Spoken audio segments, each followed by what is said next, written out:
Maths பார்த்துட்டு இருக்கோம். இது வந்து ஆல்ரெடி குரூப் 4ல் 2022ல் கேட்டிருக்காங்க. விடுபட்ட எண்ணை கண்டுபிடி. 49, 121, 169 ஒரு கொஸ்டின்ஸ் மார்க் இருக்குது. அடுத்தது 361 அப்படின்ட்டு இருக்கு. ஓகேவா, இது எல்லாமே நம்மளுக்கு தெரியுது. ஒரு ஸ்கொயர்டு அப்படிங்கிறது தெரியுது. ஓகேவா, ஒரு ஸ்கொயர்டோட வேல்யூ அப்படின்னு நம்மளுக்கு தெரியுது. இப்போ வந்து 7 ஸ்கொயர்ட், 7 ஸ்கொயர் பண்ண என்ன வரும்? 49. அடுத்தது 11 ஸ்கொயர் பண்ணால் என்ன வரும்? 121.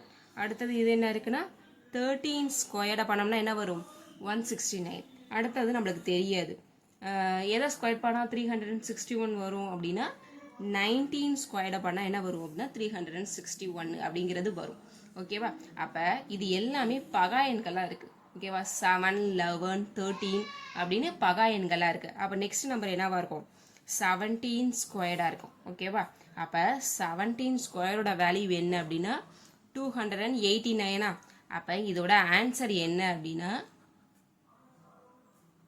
289. இந்த மாதிரி டிஎன்பிஎஸ்சி மேக்ஸுக்கு இந்த வீடியோ பார்க்குறதுக்கு சப்ஸ்கிரைப் பண்ணுங்கள்.